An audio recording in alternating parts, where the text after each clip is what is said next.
하나님 말씀 데살로니가 후서 1장입니다. 신약 성경 334면입니다. 오늘 나에게 주신 하나님의 말씀입니다. 우리 함께 봉독하시겠습니다. 바울과 실로아노와 디모데는 하나님 우리 아버지와 주 예수 그리스도 안에 있는 데살로니가인의 교회에 편지하노니 하나님 아버지와 주 예수 그리스도로부터 은혜와 평강이 너희에게 있을지어다. 형제들아, 우리가 너희를 위하여 항상 하나님께 감사할지니 이것이 당연함은 너희의 믿음이 더욱 자라고 너희가 다 각기 서로 사랑함이 풍성함이니 그러므로 너희가 견디고 있는 모든 박해와 환난 중에서 너희 인내와 믿음으로 말미암아 하나님의 여러 교회에서 우리가 친히 자랑하노라. 이는 하나님의 공의로운 심판의 표요 너희로 하여금 하나님 나라에 합당한 자로 여기심을 받게 하려 함이니 그 나라를 위하여 너희가 또한 고난을 받느니라. 너희로 환난을 받게 하시는 자들에게는 환난으로 갚으시고 환난 받는 너희는 우리와 함께 안식으로 갚으시는 것이 하나님의 공이시니 주 예수께서 자기의 능력의 천사들과 함께 하늘로부터 불꽃 가운데 나타나실 때에 하나님을 모르는 자들과 우리 주 예수 그리스도 복음에 복종하지 않은 자들에게 형벌을 내리시리니 이런 자들은 주의 얼굴과 그의 힘의 영광을 떠나 영원한 멸망의 형벌을 받으리로다. 그날에 그가 강림하사 그의 성도들에게 영광을 받으시고 모든 믿는 자들에게서 놀랍게 여김을 얻으시리니 이는 우리의 증거가 너희에게 믿어졌음이라. 이러므로 우리도 항상 너희를 위하여 기도함은 우리 하나님이 너희를 그 부르심에 합당한 자로 여기시고 모든 선을 기뻐함과 믿음의 역사를 능력으로 이루게 하시고 우리 하나님과 주 예수 그리스도의 은혜대로 우리 주 예수의 이름이 너희 가운데서 영광을 받으시고 너희도 그 안에서 영광을 받게 하려 함이라. 아멘. 함께 예배드리시는 저와 여러분의 삶에 예수님의 다시 오심을 기다리는 은혜가 있기를 주님의 이름으로 축복합니다. 오늘 본문의 말씀이 핵심이 이 말씀입니다.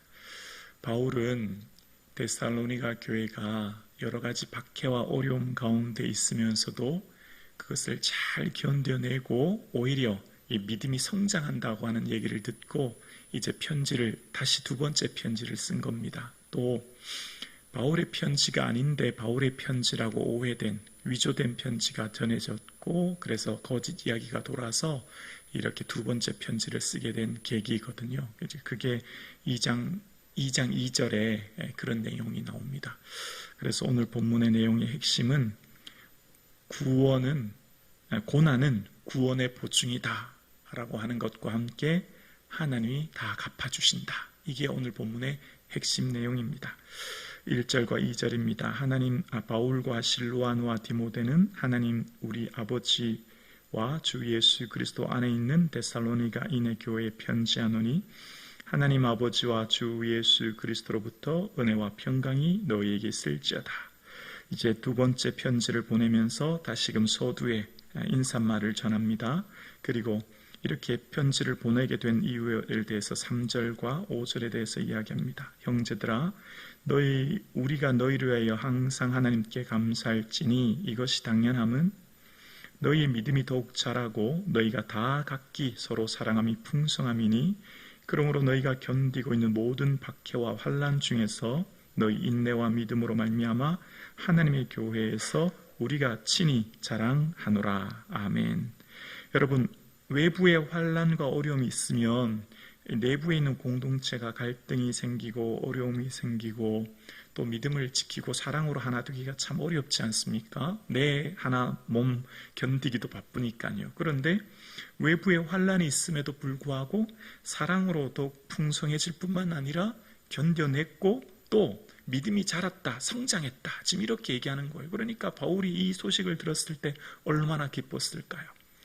곧 이것은 우리에게도 해당합니다. 우리가 오늘 신앙생활하고 믿음으로 살아가는데 믿음으로 견디고 참고 인내하고, 그뿐만 아니라 믿음이 오히려 성장하고 또 함께 있는 성도와 함께 이 우리의 사랑이 나누어지면 예수님의 기쁨이 될 줄로 믿습니다. 이게 예수님의 마음인 거죠. 우리가 지금 예수 믿고 신앙생활하는 우리의 삶에, 그래 김권사야 김집사야 얼마나 고생이 많니, 예수님이 위로하고 계실 줄로 믿습니다.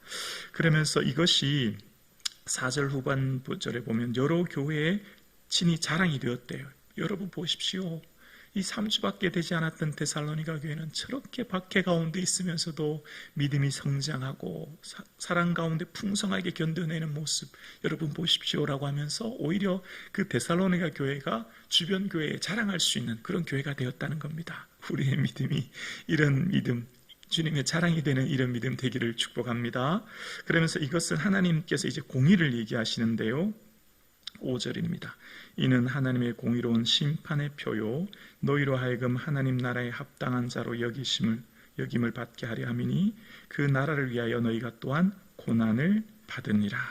하나님의 공의로운 심판의 표다라고 하는 것, 이거 어떤 표다, 확신이 되는 것이다 라고 하는 이 표는 이 의미가 이런 이 문화적 배경이 담겨져 있습니다. 이때 당시 로마 군인들은 자료에 보니까 한 25년 정도 복무해야 로마 시민권을 얻는다고 합니다. 그럼 이제 로마 시민권을 얻었을 때 전쟁터에서 막 나가 전쟁하다가 다치거나 부상을 당하지 않습니까? 그러면 흉터가 남게 되잖아요. 그러면 그 흉터가 이후에는 자랑스러운 표가 된다는 겁니다. 내가 이만큼 공을 세웠다, 전쟁터에서 이만큼 나라를 위해 헌신했다라고 하는 것 말입니다.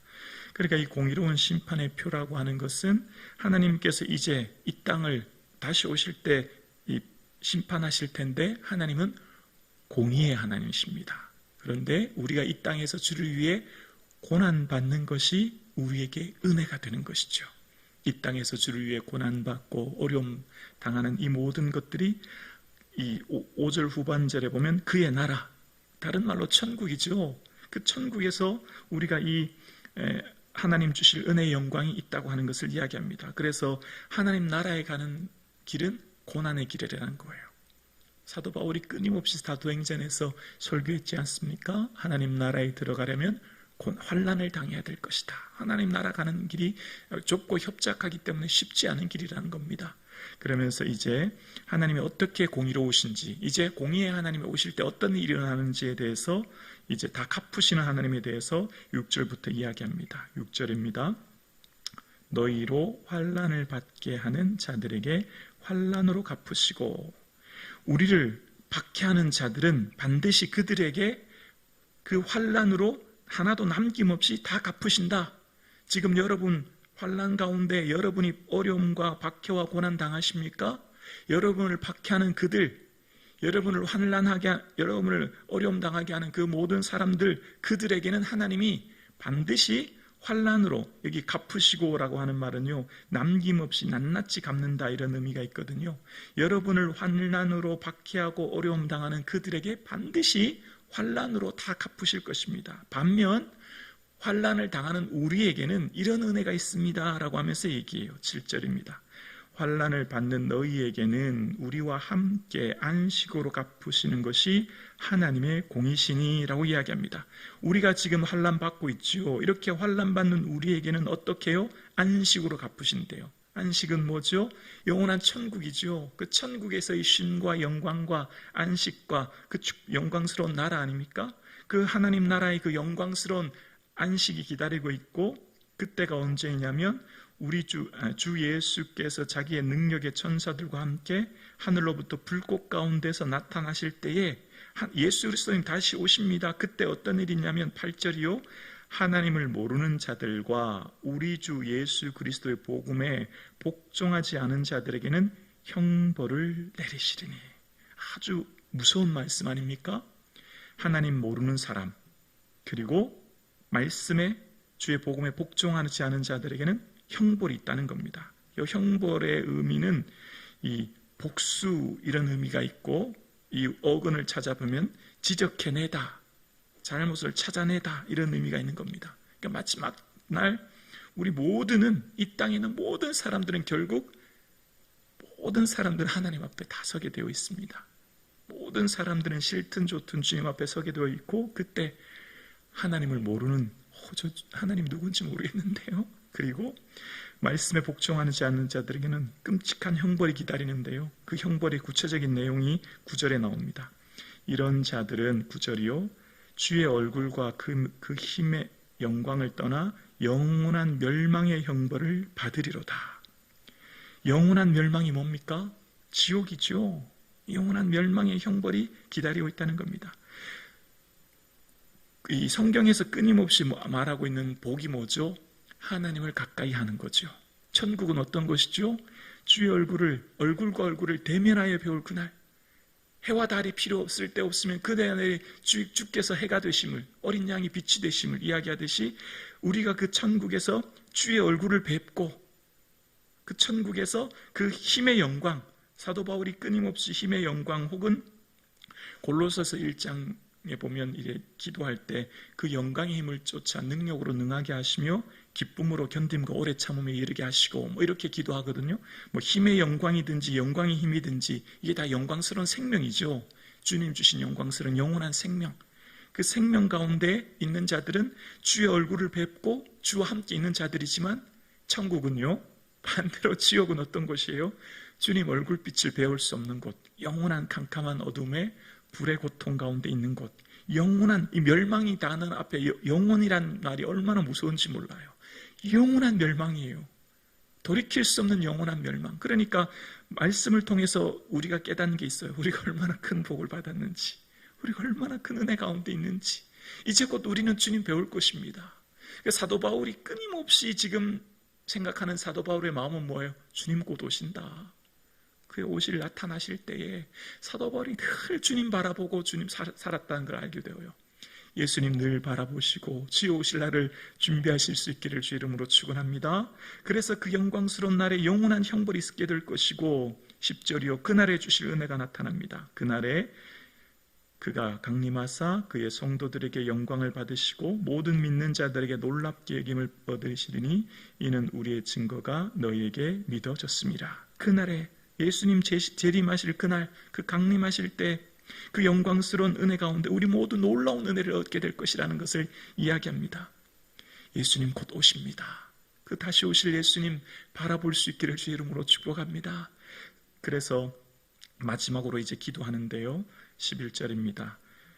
이러므로 우리도 항상 너희를 위하여 기도함은, 자, 사도 바울의 기도의 내용의 주어가 뭐냐면 우리 하나님이, 여기 동그라미를 좀 쳤으면 좋겠습니다. 우리 하나님이, 그리고 끝에 보면 이루시고의 동그라미를 치고, 그러니까 하나님이 이루신다는 거예요. 뭘 이루시냐면 하나님이 너희를 그 부르심에 합당한 자로 여기시고 모든 선을 기뻐함과 믿음의 역사를 능력으로 이루시고. 자, 여러분, 우리가 기도할 때 내가 원하는 게 기도하는 거, 내가 바라는 거 기도하는 게 아니라, 사도 바울이 지금 뭘 기도하냐면, 사도 바울의 중보 기도의 핵심은, 주제는 하나님이에요. 하나님이 우리에게 이루시고자 하는 것을 어떻게 해요? 그 능력으로 이루시기를 원합니다.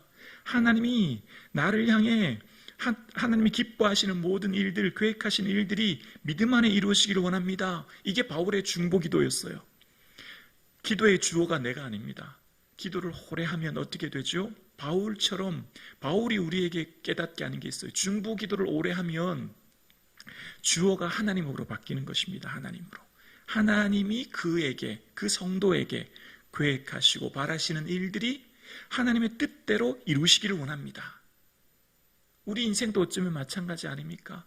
내 원하는 것 아둥바둥 살려고 애쓰는 게 아니라 큰 그림에서 보게 되면 하나님이 날 향해 우리 안에 소원을 두고 하나님 이루어 가시고 계획하시고 나가신 것을 보게 되어집니다. 그러면서 마지막 12절에 우리 하나님과 주 예수 그리스도의 은혜대로 우리 주 예수 그리스도의 이름이 너희 가운데에서 영광을 받으시고 너희도 그 안에서 영광을 받게 하려 함이라. 마지막 결론은 예수님의 이름이 여러 데살로니가의 성도들님들로부터 높아지고 존귀함을 받고 영광 얻기를 원합니다. 이게 마지막이었어요. 아버지의 이름이 거룩히 여김을 받으시오며. 예수님 기도하셨던 것처럼 인생의 목적, 삶의 의미, 존재의 근거, 오늘 내가 살아가는 이유, 오직 예수의 이름이 높여지는 것, 예수의 이름이 존귀함 받는 것, 예수의 이름이 영광스럽게 되는 것, 그것을 마지막으로 기도했다는 겁니다. 이것이 사도 바울의 중보기도의 핵심 내용이었고 축복의 내용이었고 간구의 내용이었어요. 여러분, 우리가 우리의 소원과 계획, 이 땅을 살다 보면요, 우리는 솔직히 당장 돈 더 생기는 게 더 좋아요. 더 건강해지는 게 더 좋아요. 더 명예를 얻는 게 더 좋아요. 더 형통한 게 더 좋아요. 사도 바울의 기도의 내용은요, 재물, 건강, 형통, 이런 게 등장하지 않아요. 왜 그럴까요? 여러분, 왜 우리가 이 땅을 살아가는 데는 당장 건강, 당장의 재물 더 필요하지 않나요? 근데 사도 바울의 편지의 내용이 끊임없이 등장하는데 이런 것들이 등장하지 않아요. 왜 그럴까요? 이 땅을 살아가는 사도 바울의 궁극적인 관심은 천국에 있었고요, 궁극적인 사도 바울의 모든 마음은 그날에 주의 앞에 설 그날 바라보고 살았기 때문에 잠시 지나갈 것들, 썩어져 갈 것들, 이 땅의 것들 구하지 않았어요. 궁극적으로 사도 바울의 관심은 하나님 앞에서 그날에서 천국이었기 때문에 그날에 주실 영광을 구했던 것입니다. 그날에 주실 은혜를 사모했고 결국은 그날에 주실 영광을 구하는 것, 잠시 잠깐의 것들을 구하는 것이 아니라 그 영광스러운 예수님이 이름이 높여지는 그 영광스러운 날을 구했기에 사도 바울의 삶에, 그렇다고 사도 바울의 삶에 물질을 주시지 않고 건강을 주시지 않았고 동역자를 주지 않으셨나요? 아니잖아요. 먼저 그 나라와 그 의를 구했던 사도 바울에게 때에 따라 동역자를 붙여주시고 때를 따라 그들을 통해 선교 헌금을 채워주시고 때를 따라 하나님께서 사도 바울의 건강과 믿음을 지켜주신 줄로 믿습니다. 우리의 기도의 내용은 먼저 주의 마음을 헤아리고 그 뜻을 추구하고 나가면 더불어 주시는 은혜를 우리 또한 누리게 될 줄로 믿습니다. 이것이 하나님의 역사의 방법이죠. 오늘 우리의 최종 목적, 기도의 목적이 오직 아버지의 기쁨, 예수님의 이름이 나를 통해 존귀해지고 높여지는 것, 그것이 우리의 최종 목적의 기도가 될 수 있기를 주의 이름으로 축원합니다. 예수님의 자랑과 기쁨이 되는 이 아침 되기를 주의 이름으로 축원합니다. 예수님 더욱 사랑할 수 있기를 주의 이름으로 축원합니다.